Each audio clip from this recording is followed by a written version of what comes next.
नमस्कार बंधुरा चम्पास किचेने सबाइके स्वागत जानाई। आशा करी सबाई खूब भालो आछो, आमराओ भालो आछि। तो आज के आमरा फैमिलिर सबाई मिले घुरते जाচ্ছি कामाख्या मंदिर।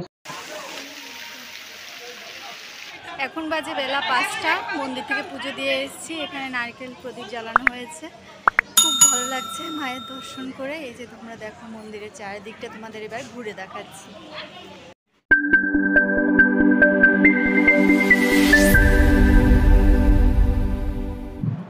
ইসলামপুর থেকে আমরা টোটো করে এখন স্টেশনের উদ্দেশ্যে রওনা দিচ্ছি।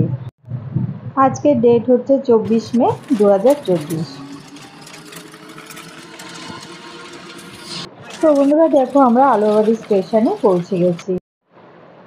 কিছুক্ষণ অপেক্ষা করার পরে আমাদের ট্রেন অবধ আসাম চলে এসেছে স্টেশনে। অবধ আসাম ট্রেনে করে আমরা আজকে আলুয়াবাড়ি থেকে গুয়াহাটি যাচ্ছি। 3টা এটা আলুয়াবাড়ি আসার কথা, তো আজকে এটা 2 ঘন্টা লেট করেছে। এখন এটা এসছে 5টার সময় স্টেশনে। তাহলে চলো ট্রেনে উঠে তোমাদের সাথে দেখা হচ্ছে। পরন্ত বিকেলে এনজিপি যাওয়ার পথে সূর্যি মামাকে দেখো কি দারুণ লাগছে।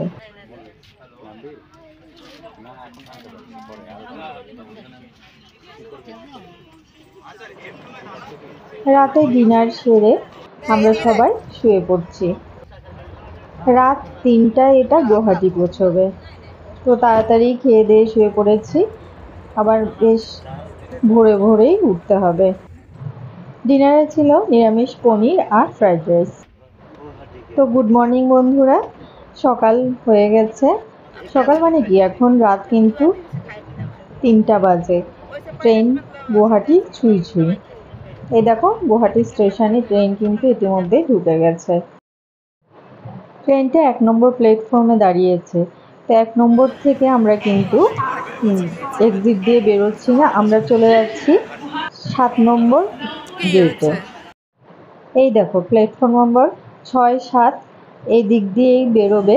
তাহলে দেখবে একদম খুব কাছে বেরোলেই পল্টন বাজারটা সামনে দিয়ে যাবে। আর তোমরা যদি 1 নম্বর গেট দিয়ে বেরোতে চাও সেক্ষেত্রে বেরোতে পারবে, তবে পল্টন বাজারটা সেক্ষেত্রে অনেকটা দূরে হয়ে যাবে। ফ্যান্সি বাজারে ওটা কিন্তু গিয়ে উঠতে হবে। তো 5-10 মিনিট হাঁটার পরেই আমরা হোটেল গীতাঞ্জলিতে উঠেছি। তো এখন রাত 3টা 10 বাজে ঘড়িতে। সারা রাত একটু ঘুম হয়নি, চোখ মুখ একদম বসে গেছে। তাও কিন্তু কামাখ্যা মন্দির দর্শন করব সেই খুশিতে আছি। হোটেলে জাস্ট লাগেজটা রেখে ফ্রেশ হয়ে সকাল সকালই আমরা বেরিয়ে পড়েছি। এখন বাজে 4:45। তো আমরা অনলাইনে ক্যাব বুক করে নিয়েছি। পল্টন বাজার থেকে মানে আমাদের হোটেল থেকে কামাখ্যা মন্দিরের সামনেও একদম পৌঁছে দেবে। 250 টাকা লাগবে। আর এটার হচ্ছে গিয়ে পল্টন বাজার থেকে গুয়াহাটি কামাখ্যা মন্দিরের ডিস্টেন্স হচ্ছে 8 কিলোমিটার। যেতে মোটামুটি 10 থেকে 15 মিনিট টাইম লাগে। কথা বলতে বলতে আমরা কিন্তু কামাখ্যা মন্দিরের ফার্স্ট গেটের এদিকে চলে এসেছি। এখন এখান থেকেই কিন্তু একদম মন্দিরের মেইন গেটে চলে যাব। নীলাচল পাহাড়ে কামাখ্যা দেবীর মন্দির অবস্থিত। 51টি সতীপীঠের মধ্যে দেবী কামাখ্যা মন্দিরের এই পীঠস্থানটি অন্যতম।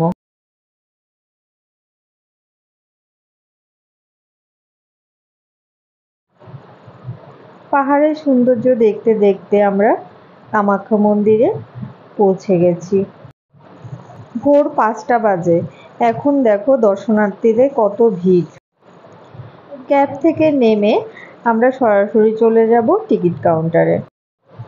মন্দিরের পথে যাওয়ার দুধারে রয়েছে সারি সারি প্রসাদের দোকান।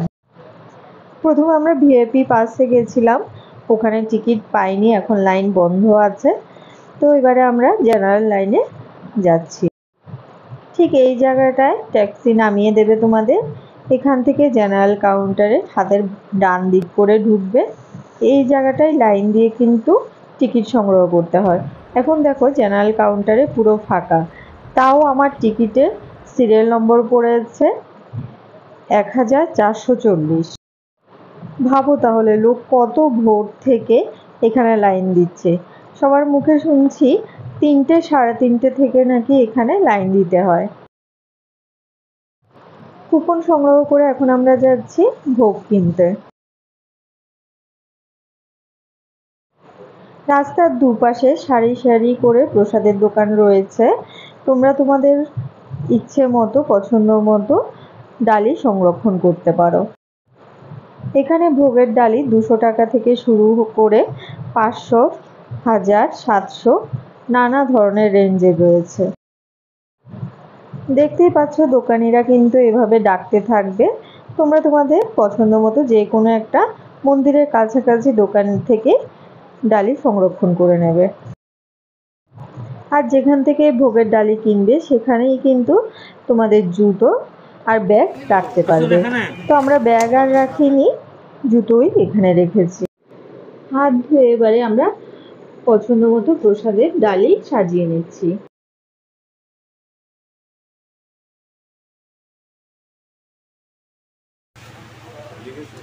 কত করে এটা ডালি? কত থেকে ডালি? 200 আছে, 500 আছে, 1000 আছে। আপনি যে লাগে এইটা নাও।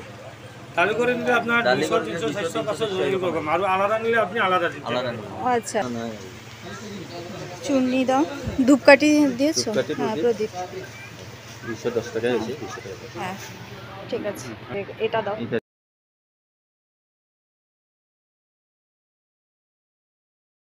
230 টাকা। তো বন্ধুরা আমরা এই যে প্রসাদের এদিকে ডালি সংরক্ষণ করে নিয়েছি। এই সিংহদ্বার দেখো দেখা যাচ্ছে। মন্দিরে প্রসাদের ঢোকার দোকান সিংহদ্বার। খুলে নিয়েছে। দর্শনার্থীরা এখনই ভিড় নিয়েছে। মূল গেট দিয়ে কিন্তু এখন আমরা ঢুকবো না। আমাদের ঠিক মূল গেটের ডান সাইড দিয়ে এই গলিটা ধরেই কিন্তু মায়ের মন্দিরে পৌঁছাতে হবে। তো একটা জিনিস দেখো বন্ধুরা, এখন রাস্তাটা কিন্তু পুরো ফাঁকা ফাঁকায় যাচ্ছি। সামনে একটুখানি গিয়েই বুঝতে পারলাম যে কি পরিমাণ লোক আগে থেকে ওখানে হাজির ছিল। রাস্তা ফাঁকা দেখে ভাবছি যে আমরাই বোধহয় সকাল সকাল এসেছি, তাড়াতাড়ি পুজো দিয়ে নিতে পারবো। ও বাবা, এখানে এসে দেখি লোকজন আগে থেকেই বসে বসে কিছু দাঁড়িয়ে দাঁড়িয়ে সামনের দিকে এগোচ্ছে। এখন ভোর 4:15 বাজে, তাও এই লম্বা লাইন। এখনো কিন্তু আমরা সারা দিনের ব্যাপার কি হতে যাচ্ছে বিন্দুমাত্র টের পাচ্ছি না। টোকেন সংগ্রহ করার পরে গিয়ে এই লাইনে লম্বা লাইনে কিন্তু আমরা দাঁড়িয়েছি। আমাদের আগে প্রায় 1500 লোক এখানে আগে থেকে ওয়েটিংয়ে রয়েছেন। কারো কারো মুখে শুনছি ওনারা নাকি রাত 3টে থেকে এখানে লাইনে আছে, কিন্তু এখনো মন্দিরের মূল দরজা খোলেনি, মানে যেখান দিয়ে দর্শনার্থী ঢুকবে। তো ওই গেট খুলবে 7টার সময়। ঠিক 7টায় গেট খুলেছে। তো আমরা লাইন বরাবর প্রবেশ করছি। লাইনে দাঁড়াতে দাঁড়াতে এই দুজন ছোট্ট ফ্রেন্ডের সাথে আমাদের আলাপ হলো। শ্রেয়া আর অনন্যার সাথে আলাপ করে বেশ ভালো লাগলো। এরাও আমাদের চ্যানেল চম্পা কিচেন এবং আওয়ার স্টোরি ফ্যামিলি মেম্বার্স হয়েছে। আসলে তোমাদের বলে বোঝানো যাবে না এটা যে কত লম্বা লাইন, ভিডিওতে দেখেই হয়তো তোমরা বুঝতে পারছো সেটা। সকালের এই লম্বা লাইন দেখে এখানকার যারা লোকজন মানে চা কফি বিক্রি করছে ওনারা বলছে আজ নাকি আমাদেরই পুজো দিতে বিকেল 5টা বাজবে। তো তোমাদের সাথে কথা বলতে বলতে আমরা ওয়েটিং রুমের দিকে যাওয়ার অনুমতি পেলাম। এই যে টোকেনটা একটা, এবারে এখানে আমরা কোন কোন ওয়েটিং রুমে কে কে অপেক্ষা করব এর একটা সিল দিয়ে দেবে। দেখো এখানে লাইন ধরে একজন একজন করে ঢুকতে হয়, আর এখানে যে সিকিউরিটি গার্ড আছে এরাই সিল দিয়ে দিচ্ছে টোকেনের ঠিক পেছনে। তো আমরা 2 নম্বর ওয়েটিং রুমে চান্স পেলাম। 1, 2, 3, 4 এইভাবে করে ওয়েটিং রুমগুলো রয়েছে। ভোর 5টা থেকে 8টা অবধি লম্বা লাইন, তার মধ্যে রোদে দাঁড়িয়ে থাকার পরে এখানে এসে একটু ফ্যানের তলায় বসতে পেরে যেন কি আনন্দ হচ্ছে আমাদের। ভেজা চুলটা একটুখানি এই বদমাইশি ফাঁকে করবে না শুকিয়ে কিন্তু। নিচ্ছি। আর রিক আর শ্রেয়া দেখো, এদের মধ্যে খুব রিক ভালো কিন্তু ভালোই ফ্রেন্ডশিপ হয়ে এনজয় করছে গেছে। বলো। শ্রেয়া কানপুরে আর ও এখানে ভ্যাকেশনে ঘুরতে এসছে। রিকের সামার ভ্যাকেশনে খুব নাটক ঘুরতে হচ্ছে না এসছে। দুজনে। রিক ক্লাস 3-এ পড়ে আর শ্রেয়া পড়ে ক্লাস 6-এ। তবু ওদের মধ্যে একটু সময়ের মধ্যে দারুণ বন্ডিং তৈরি হয়েছে। এখন অবধি 1 ঘন্টা হয়ে গেল, এখনই সকাল 9টা বাজে। 5 ঘন্টা সামনে অলরেডি 1 হয়ে নম্বর গেছে ওয়েটিং রুম থেকে লোক ধীরে ধীরে লাইন বরাবর এগুচ্ছে। কি করব, বসে বসে বোর হয়ে যাচ্ছি, তো একটুখানি ছবি তুলে তুলে টাইম পাস করছি। কালকে সারা রাত ট্রেন জার্নি করেছি, এক ফোঁটাও ঘুম হয়নি। এর মধ্যে এই দেখো কি ভিড়, আর আজ যা গরম পড়েছে না, এখানে বসে থাকা যাচ্ছে না। সকাল 11টা অবধি অপেক্ষা করার পরে ওয়েটিং রুমে 2 নম্বর গেটে দরজা খুললো। এই দেখো ওয়েটিং রুম থেকে বেরিয়ে এবারে আমরা ঠিক এই গলিটা দিয়েই কিন্তু সামনের দিকে এগিয়ে যাচ্ছি।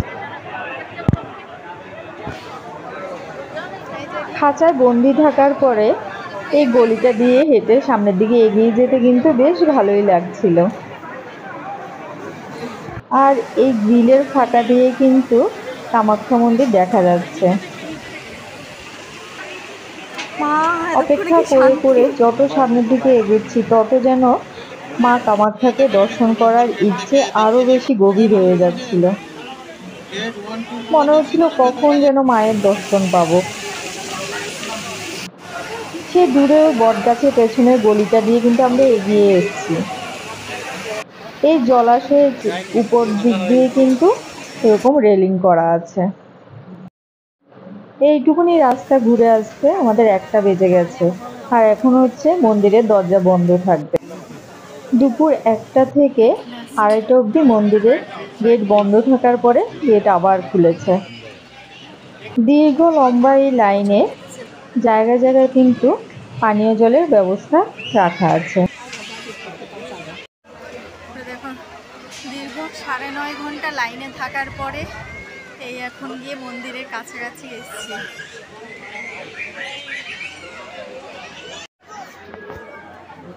এখান থেকে তোমাদের দেখাচ্ছি, দেখো মায়ের মন্দিরটা কি অপরূপ সুন্দর লাগছে। মায়ের মন্দিরে রয়েছে 5টা চূড়া। দেখো এই যে পাথরের কি একটা গম্বুজটা রয়েছে, এটাই হচ্ছে গর্ভগৃহ। এই দেখো সামনের এই রুমটা হচ্ছে ভিআইপি রুম। মূল মন্দিরের সামনে যে ছোট ছোট গম্বুজগুলো দেখা যাচ্ছে, এগুলো হচ্ছে নাট মন্দির। 2 নম্বর গেট দিয়ে যে লাইনটা দেখতে পাচ্ছ, এটা হচ্ছে যারা শুধু সামনে থেকে মাকে পুজো দেবে সেই লাইন।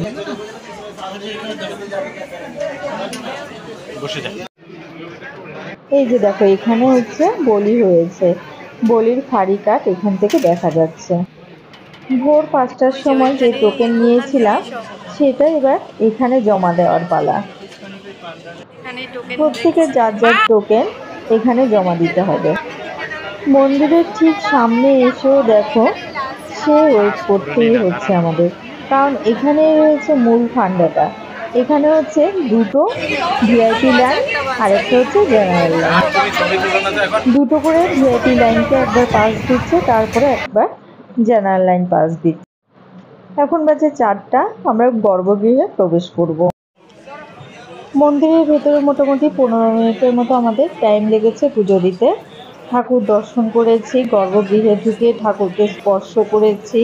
এখান থেকে যে ঠাকুরের জল আছে সেটাও কিন্তু আমরা চরণামৃত হিসেবে গ্রহণ করেছি। মানে এত দীর্ঘ 12 ঘন্টা অপেক্ষা করার পরে ঠাকুরের দর্শন করে যেন পুরো দেহ মন শান্ত হয়ে গেছে। এবারে চলো বন্ধুরা মন্দিরের বাইরে চারিদিকটা তোমাদের একটুখানি ঘুরে দেখাই। মন্দিরের চারিদিকে রয়েছে নানা দেবদেবীর মূর্তি। এর মধ্যে গণেশ ঠাকুর রয়েছে। গণেশ ঠাকুরের গায়ে বা চরণে আবার কেউ কেউ পয়সা লাগাচ্ছে, তো সেই দেখে আমরাও লাগালাম। তো তোমরা যারা কামাখ্যা মন্দির দর্শন করবে ভাবছো, তোমরা কিন্তু অবশ্যই করে এখানে একদিন হাতে সময় নিয়ে আসবে। আমি রিকার জয়ন্ত মিলে ফ্যামিলির সবার নামে পুজো দিয়েছি। আমাদের সাথে আমার বাবা মাও আসার কথা ছিল, কিন্তু যে কোনো কারণবশত আসতে পারেনি। তো বাবা মাকে ভীষণ মিস করছিলাম। মা কামাখ্যা যেন সবাইকে ভালো রাখে, সুস্থ রাখে, আমার ফ্যামিলি মেম্বার্স আর বিশেষ করে ইউটিউব ফ্রেন্ডসদেরও যেন ঠাকুর ভালো রাখে, সুস্থ রাখে, এই কামনাই করছি। জয় মা, মন্দিরের জয় সামনের মা দিকে কামাখ্যা, জয় রয়েছে মা কামাখ্যা। শীতলা মায়ের মন্দির। জলটা এখানে দাও, নারকেল একটু কিছুটা ফাটিয়ে আমাদের মাথায় জল একটুখানি দিতে ছিটিয়ে দাও। হয় ঠাকুরের মাথায়। তোমার মাথায় দাও। 2008-এ হ্যাঁ, ওইদিকে ঠাকুরের ইন্টার্নশিপের মাথায়, সময় এদিকে আমি ঠাকুর যেহেতু আছে। মা কামাখ্যা মন্দিরে এসেছিলাম, তাই মোটামুটি কিছু নিয়ম কানুন জানাই ছিল। তো সেটাই ইনস্ট্রাকশন দিয়ে দিচ্ছি আমার বরকে।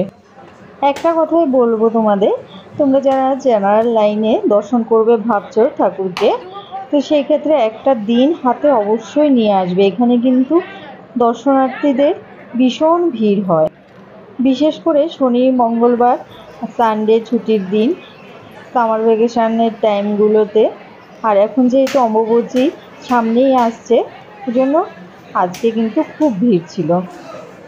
তো এদিকে আমি প্রদীপ জ্বালিয়ে দিচ্ছি ঠাকুরের সামনে। নারকেল ফাটিয়ে তোমরা ঠিক হাতের ডান পাশেই প্রদীপ জ্বালানো এই ব্যবস্থাটা দেখতে এখন বাজে পাবে। বেলা 5টা, মন্দির থেকে পুজো দিয়ে এসেছি। এখানে নারকেল প্রদীপ জ্বালানো হয়েছে, খুব ভালো লাগছে মায়ের দর্শন করে। এই যে তোমরা দেখো মন্দিরের চারিদিকটা তোমাদের এবার ঘুরে দেখাচ্ছি।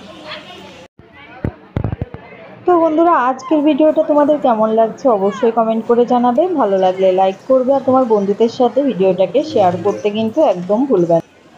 আর আমাদের চ্যানেলকে সাবস্ক্রাইব করে পাশে থাকা বেল আইকনটা অবশ্যই প্রেস করে দেবে।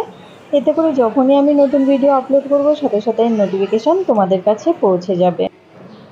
রাজা দক্ষ যে যজ্ঞ করেছিলেন, সেই যজ্ঞে বরের অপমান সহ্য করতে না পেরে মা সতী দেহত্যাগ করেছিলেন। সেই যজ্ঞে সতী দেহত্যাগ করেছিলেন, আর এই শুনে মহাদেব কিন্তু খুব ক্ষুব্ধ হয়ে যায়। সতী প্রাণহীন দেহ নিয়ে মহাদেব যখন পুরো বিশ্ব ব্রহ্মাণ্ডে তাণ্ডব করা শুরু করে দিয়েছিলেন, তখন বিষ্ণু সুদর্শন চক্র দিয়ে সতীমাতার দেহকে 51টি টুকরে খণ্ডিত করেছিলেন। সেই খণ্ডিত দেহাংশের মধ্যে যোনি বা সতীর গর্ভ এই নীলাচল পর্বতে পড়েছিল। কথিত আছে 1500 থেকে 2000 বছর আগে তখনকার সময়ের রাজা দেবী স্বপ্নাদেশে এই জায়গাতে সতী বা দেবী কামাখ্যার এই মন্দির তৈরি করেছিলেন।